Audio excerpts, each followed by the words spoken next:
तो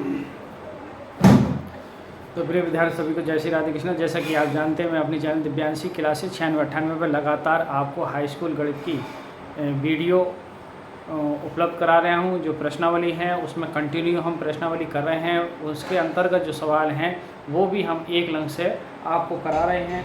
तो हमने चैप्टर जो है वो 5 कंप्लीट कर लिए हैं, यानी समांतर श्रेणी तक हमने जो है कंप्लीट कर लिया है। आज छठे चैप्टर में हम प्रवेश कर रहे हैं। छठे चैप्टर का नाम है त्रिभुज।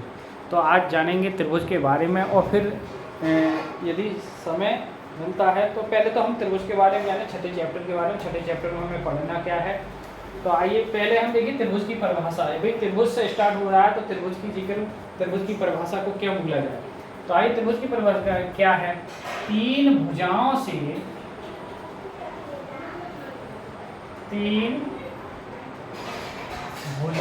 से घिरी या बंद आकृति को घिरी या बंद कर सकती या बंद घिरी या बंद आकृति को त्रिभुज कहते हैं।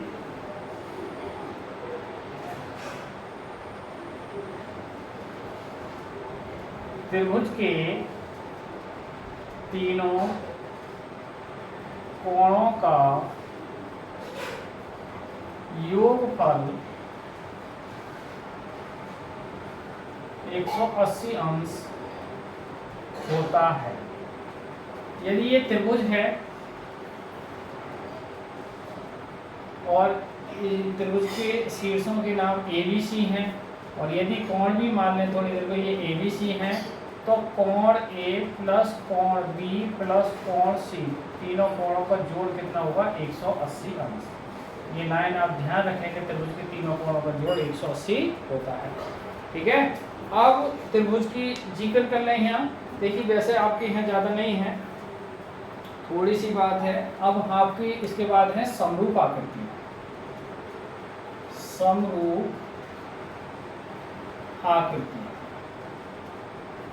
समरूप आकृति क्या है। तो दो ऐसी आकृतियां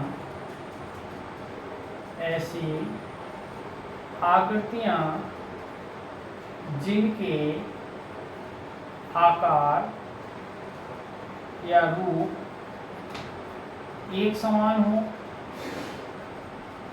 समान या बराबर हो, एक जैसे, यानी आकार जो है आकार एक समान हो, परंतु उनकी माप अलग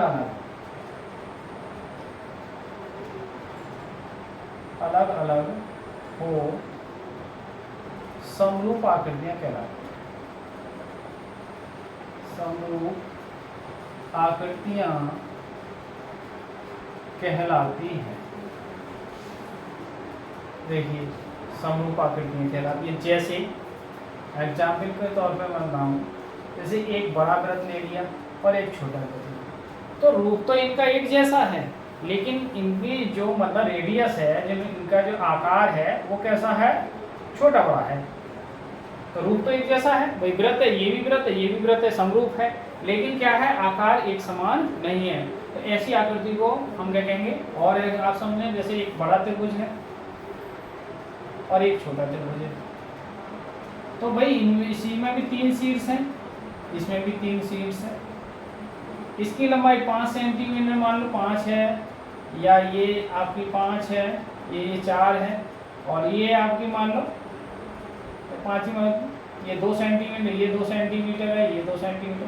तो आपका जो आकार है, इन आकृतियों का आकार वो तो एक समान है, लेकिन क्या नहीं है, इनकी जो माप है, जो लंबाई चौड़ाई है एक प्रकार से, वो कैसी समान नहीं है। तो इसलिए ऐसी आकृतियाँ जिसकी लंबाई चौड़ाई समान नहीं हो हैं। जैसे संसार में सभी मनुष्य यदि कहा जाए, संसार में जितने भी मनुष्य हैं वो सभी कैसे हैं, समरूप है, क्योंकि वो आकृति तो सब मनुष्य एक जैसे हैं। भाई सबके एक नाक है, सबके आँखें हैं, सबके 2 आँखें हैं, सभी की 2 आँखें हैं, 2 कान हैं। तो ये आकृति तो लगभग ये रूप तो एक जैसा है, लेकिन लंबाई चौड़ाई किसी की समान नहीं है। जब नहीं है तो हम क्या कहलाएंगे, ऐसी आकृतियों को समरूप।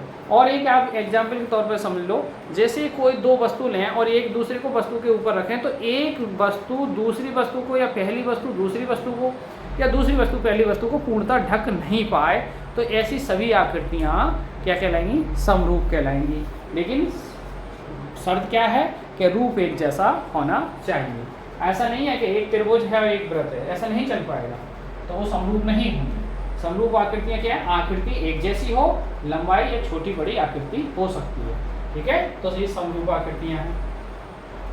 आइए आगे बढ़े। अब आप ये चीज़ नोट करें, ठीक है। त्रिभुज की परिभाषा, तीन भुजाओं से घिरी बंदी आकृति को त्रिभुज कहते हैं। त्रिभुज के तीनों कोणों का ये 180 अंश होता है।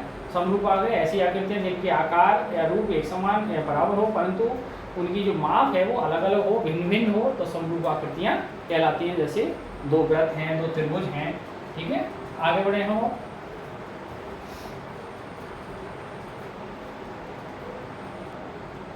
आइए आगे बढ़ते हैं। आकृतियों की सर्वांग समता। लेकिन दो ही चीज़ें चैप्टर नंबर 6 में पूछी गई हैं, एक समरूपता पूछी गई है, एक सर्वांग समता पूछी गई है। तो हमने समरूप जान लिया कि दो आकृतियां जिनका रूप समान हो, लंबाई चौड़ाई बराबर न हो, इनकी माप है बराबर ना हो, तो वो समरूप आकृतियां हैं। अब है सर्वांग समता के बारे में पढ़ेंगे। तो यदि दो आकृतियां ऐसी दो आकृतियां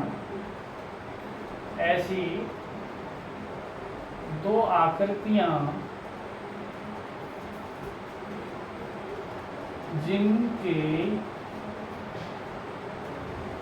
ऐसी दो आकृतियां जिनका आकार, ऐसा समझो, जिनका आकार मतलब एक प्रकार से रूप, आकार मतलब रूप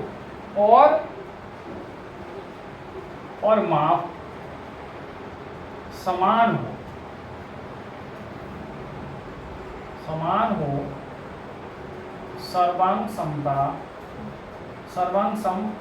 सर्वांग सम आकृतियां कहलाती हैं। सर्वांग सम आकृतियां कहलाती हैं। जैसे एक ही कंपनी के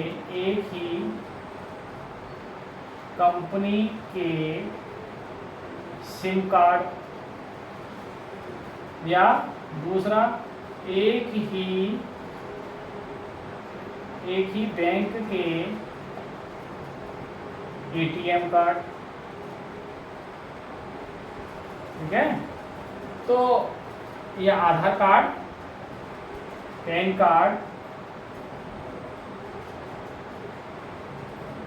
कार्ड है, आधार कार्ड है,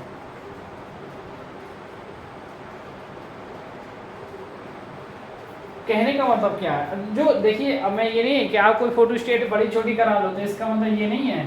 इसका मतलब ये है कि जैसे आकृतियां हैं, अब आपने देखा होगा कि एक ही कंपनी की मान लो दो माचिस ले और एक माचिस को दूसरी माचिस के ऊपर रखें, तो वो पूरी तरीक़ा से पहली माचिस दूसरी को ढक ले और दूसरी पहली को ढक ले, यानी वो ऊपर से देखने पर दूसरी वस्तु दिखाई ना दे, लेकिन रूप भी एक जैसा होगा, लंबाई चौड़ाई भी समान होगी, तो वो सब कैसी होंगी? सर्वांग सम आकृतियाँ कहलाएंगी। या एक ही कंपनी के ब्लेड जो होते हैं, शेविंग करने वाले ब्लेड, तो वो भी कैसे हैं? एक ब्लेड के ऊपर दूसरा ब्लेड रखेंगे तो वो बिल्कुल सेम होंगे। सेम है क्योंकि सांचा है, कंपनी का जो सांचा है वो बिल्कुल सेम होगा, छोटा बड़ा नहीं होगा। तो वो सम कैसे कहलाएंगे? आपके सर्वांग सम आकृति कहलाएंगी। अब आप समझ गए होंगे कि सर्वांग सम किसे कहते हैं? ऐसी दो आकृतियाँ जिनका आकार यानी रूप भी एक समान हो और लंबाई चौड़ाई भी बराबर हो। कहने का मतलब एक जितना स्थान पहली वस्तु घेरेगी, जितना एरिया पहली वस्तु का है, दूसरा ही स्थान उतनी ही दूसरी वस्तु एरिया घेरेगी, उतना ही क्षेत्रफल उसका होना चाहिए। एक दूसरे को पूर्णतः जो ढक लें वो सब सर्वांग सम में आएंगी। और समरूप में क्या है? रूप एक जैसा होगा लेकिन उनकी लंबाई चौड़ाई बराबर नहीं होगी, वो समरूप होंगे। क्लियर होना चाहिए समरूप क्या है और सर्वांग सम क्या है, ठीक है। तो मैंने ये एग्जाम्पल के तौर पर एक ही कंपनी के सिम कार्ड जो होते हैं वो लगभग कैसे होते हैं? बराबर होते हैं। एक ही बैंक के एटीएम कार्ड भी लगभग बराबर होते हैं। पैन कार्ड यदि जो जारी हो रहा है, पैन कार्ड का जो एक आपका जो बैंक जो भी एक संस्था आपको पैन कार्ड डिस्ट्रीब्यूशन कर रही है, उसका जो सांचा है वो बिल्कुल सेम होगा, यानी वो बराबर ही होगा लगभग। आधार कार्ड की भी यही स्थिति होगी। तो जो जिनकी लंबाई चौड़ाई समान हो वो सब सर्वांग सम में आएंगी आकृतियाँ। जैसे मैं एग्जाम्पल के तौर पर और बता दूँ, जैसे मान लो 2 वृत्त लिए मैंने, अब दूसरा वृत्त भी मैंने जो लिया और वो वृत्त की लंबाई चौड़ाई बिल्कुल बराबर होनी चाहिए, या मैंने त्रिभुज लिया तो दूसरा त्रिभुज लिया मैंने, तो दोनों ही त्रिभुज कैसे हों, बराबर, तो ये सब कैसे कहलाएंगी, सर्वांग सम आकृतियाँ कहलाती हैं, सर्वांग सम आकृतियाँ। और समरूप क्या है, एक बड़ा वृत्त लिया मैंने और एक छोटा वृत्त लिया, तो ये इसके बराबर तो नहीं होंगे लेकिन रूप एक जैसा है तो ये समरूप होंगे। अब आप क्लियर समझ, एक बड़ा त्रिभुज लें और एक छोटा त्रिभुज लें, ये बराबर तो नहीं हो सकती लेकिन ये कैसी होंगी, समरूप। तो हमने सर्वांग सम और समरूप की चर्चा कर ली है। आइए आगे बढ़ते हैं और थोड़ा सा, आइए अब त्रिभुजों की समरूपता के बारे में जाने हम। तो त्रिभुजों की समरूपता लगभग इसके 5 नियम हैं। समरूपता के त्रिभुजों की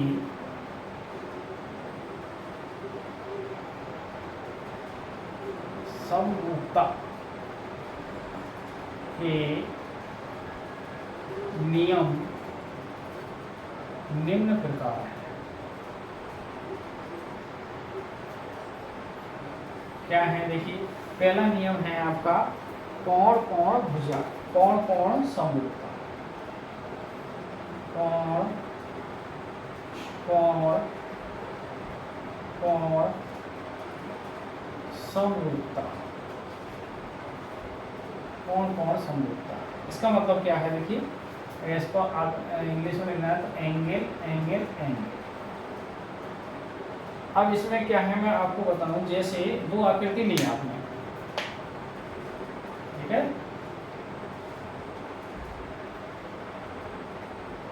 एक छोटी आकृति ली आपने, लेकिन ये कोण मान लो 90 डिग्री का है, ये कोण आपका 60 डिग्री का है, ये कोण आपका 30 डिग्री का है। इसी प्रकार ये कोण 90 डिग्री का है, ये 60 का है और ये 30 का है। ये त्रिभुज ए बी सी है, ये त्रिभुज पी क्यू आर है। तो आप कह सकते हैं कि कोण त्रिभुज ए बी सी व त्रिभुज पी क्यू आर में भाई कोण बी बराबर है कोण क्यू के, कोण ए बराबर है कोण पी के, और कोण आर बराबर है ओ सी बराबर है कोण आर के। तो जब ये कोण कोण कोण बराबर है, कोण कोण है, तो इसका मतलब ये भुजाएं छोटी बड़ी हो सकती हैं, भुजाओं से मतलब ये त्रिभुज छोटा बड़ा हो सकता है, लेकिन एंगल जो है जो बन रहा है यानी जो रूप बन रहा है वो तो सेम है। तो इसका मतलब ये कैसे हैं, ये दोनों त्रिभुज यहाँ हम लिख सकते हैं, त्रिभुज ए बी सी समरूप है त्रिभुज किसके, पी क्यू आर। हो गया भाई, पहला नियम हो गया। आइए दूसरा नियम देखते हैं। दूसरा नियम क्या है, तो मैंने 5 नियम में लिखवा दे रहा हूँ, फिर विस्तार से बात होगी। तो पहला नियम ये हो गया, 4 नियम और हैं वो मैं आपको नोट करा दे रहा हूँ, फिर उसके बाद हम बात करते हैं। जो अध्याय से संबंधित जानकारी है वो जरूर आप तक पहुँच जाए। सेकंड नियम क्या है, सेकंड नियम है भुजा भुजा और भुजा। इसका क्या मतलब, भुजा भुजा समरूपता, भुजा भुजा यानी इसको S S S side side side समरूपता। देखिए इसका क्या मतलब है भाई, इसमें है 2 त्रिभुज ले लो आप, त्रिभुजों की समरूपता रही ए बी सी,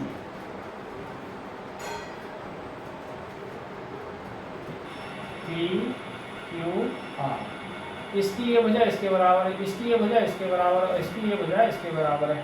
तो ये भुजा भुजा में तो देखिए और एक नियम और भी लागू हो जाएगा कि ये समरूप के साथ साथ सर्वांग सम भी हो जाएगा। तो ऐसे ये तो ये नियम हो गया आपका।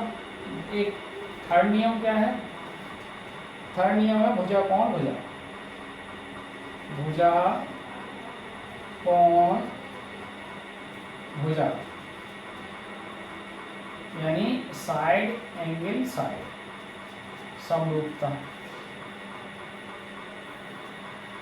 ठीक है, इसका मतलब क्या है, दो त्रिभुज लिए हम